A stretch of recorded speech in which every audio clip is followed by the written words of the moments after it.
আমি আইন শৃঙ্খলা রক্ষাকারী সেল নিয়ে কয়েকটা জিনিস বলি। নির্বাচন কমিশন থেকে যে পরিপত্র জারি করা হয়েছে এবং আরেকটি পরিপত্র জারি করা হয়েছে স্বরাষ্ট্র মন্ত্রণালয় থেকে, সেখানে শুধু মৌলিক কাঠামোটা বলে দেওয়া হয়েছে আর ফ্লেক্সিবিলিটিটা আপনাদের হাতে ছেড়ে দেওয়া হয়েছে। মৌলিক কাঠামোতে বলা হয়েছে যে ভোটের দিনে কেন্দ্রে কতজন আপনার থাকবে, ডিপ্লয়েড থাকবে, 2 জন পুলিশের সদস্য অস্ত্র সহ, 3 জন আনসারের সদস্য অস্ত্র সহ এবং 10 জন আনসারের সদস্য অস্ত্র ছাড়া। এটা হচ্ছে বেসিক ডিপ্লয়মেন্ট প্রত্যেক কেন্দ্রে। এখন সকল কেন্দ্রের সংবেদনশীলতা তো সমান নয়, নিরাপত্তা ঝুঁকিটা সমান নয়, ভৌগোলিক অবস্থানগত কারণে তার গুরুত্ব তো সমান নয়। তাহলে এই যে বাকি যে অ্যাডজাস্টমেন্ট গুলো করতে হবে, এটা কে করবে? এই আইন শৃঙ্খলা রক্ষাকারী সেল এই আলোচনা করে এখানে এই ডিপ্লয়মেন্টটাকে অ্যাডজাস্ট করবে। যেখানে যেখানে এর বেশি ডিপ্লয়মেন্ট প্রয়োজন হবে সেটা পরিকল্পনা করবে। দ্বিতীয়ত, এই আইন শৃঙ্খলা রক্ষাকারী সেলকে আমরা বলেছি যৌথ বাহিনী অপারেশন পরিকল্পনা করতে। আমরা বলেছি যে নির্বাচনকে সামনে রেখে প্রচুর পরিমাণে যৌথ বাহিনী অপারেশন পরিচালনা করতে। এই অপারেশনের মূল উদ্দেশ্য হবে 2টি।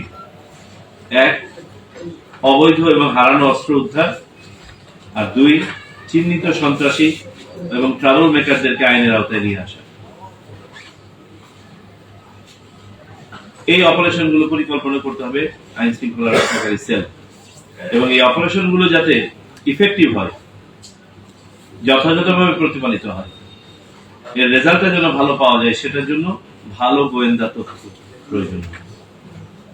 সো বিভিন্ন বাহিনীর কাছে যে তথ্যগুলো আছে, এই গোয়েন্দা তথ্যগুলো পাশাপাশি গোয়েন্দা সংস্থার কাছে যেগুলো আছে সেগুলো, এবং অপরাপর তথ্য যেগুলো পাওয়া যায় সেই তথ্যগুলোকে হার্নেসিং করার দায়িত্ব হচ্ছে এই কমিটি। তবে হ্যাঁ, একটা কথা বলে রাখতে হবে, গোয়েন্দা তথ্য কিন্তু সার্বজনীন নয়, সবার কাছে সবটা শেয়ার করা যায় না। নিড টু নো বেসিসে শেয়ার করতে হবে, even within the committee. So করে এটা কাজ করতে হবে। এখানে আমরা সবসময় 2টা ইম্পর্টেন্ট ফোর্সকে ভুলে যাই, 2টা ইম্পর্টেন্ট সোর্স অফ ইন্টেলিজেন্সকে আমরা ভুলে যাই। ডিডিএলজি কোথায়? আপনি কি জানতেন যে আপনি গোয়েন্দা বাহিনীর প্রধান?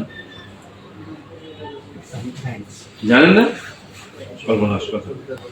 কে অস্ত্র দিয়ে ধরা পড়ছিল, কোন পাড়াতে নতুন কোন সন্ত্রাসী এসে গত 7 দিন ধরে বসবাস করতেছে, এই এলাকার লোক না সে সব জানিস। আমরা যখন এই ভোটার তালিকা হালনাগাদের কাজে হাত দিলাম গত বছর, সবচেয়ে বেশি তথ্য আমরা সহায়তা পেয়েছি এদের কাছে।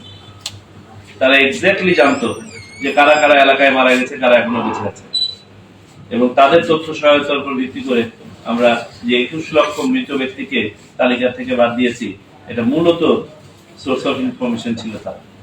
আমরা এই সোর্স অফ ইনফরমেশনটাকে প্রায় সময় কাজে লাগাই না। 100% নিরপেক্ষ থাকতে হবে। আমরাও একজন ভোটার, আমরাও নাগরিক।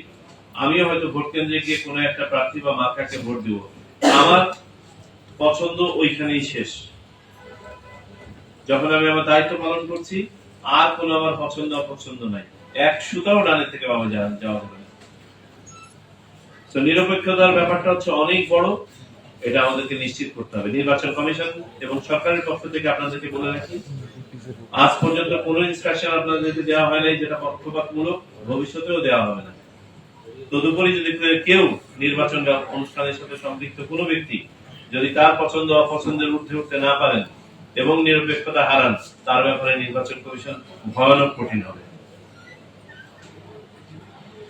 আমি শুধু এই সতর্কবাণীটা উচ্চারণ করলাম, বলার প্রয়োজন নাই, তদুপরি বলে রাখলাম। বর্ডার সিকিউরিটি আপনাদের যদিও বা কোনো ইস্যু নাই, তদুপরি আমি মনে করি আমাদের কোস্টাল এরিয়াতে একটু খেয়াল রাখতে হবে, যাতে করে কোনো ধরনের অবৈধ চলাফেরা না বাড়ে। নির্বাচনকে ক্ষতিগ্রস্ত করতে পারে, আইন শৃঙ্খলা পরিস্থিতিকে ক্ষতিগ্রস্ত করতে পারে, এই ধরনের আরো কিছু পরোক্ষ বিষয় আছে, যেমন মাদক। বিশেষ করে মাদকাসক্ত যারা থাকে, গরিব মানুষ, পয়সা নাই, তাদেরকে অনেক সময় একটু মাদক সাপ্লাই করে অপকর্ম করায় নেওয়া যায় তাদের দিয়ে। আমরা এরকম ঘটনা পেয়েছি যে মাদকাসক্ত একজন ব্যক্তির কাছে কিছু মাদক দিয়ে তাকে দিয়ে আগুন লাগানোর মতন কাজ করার উদ্যোগ নিয়েছিল কেউ। কিশোর গ্যাং আর একটা গোষ্ঠী, যাদের মাঝে উচ্ছ্বাস বেশি, হয়তোবা নীতি নৈতিকতার অভাব যে কারণে হোক, আমাদের সামাজিক অবক্ষয়জনিত কারণে ঘটেছে কারো মাঝে, এবং তারা অল্পেই কিন্তু ব্যবহৃত হতে পারে, এটা খেয়াল রাখতে হবে।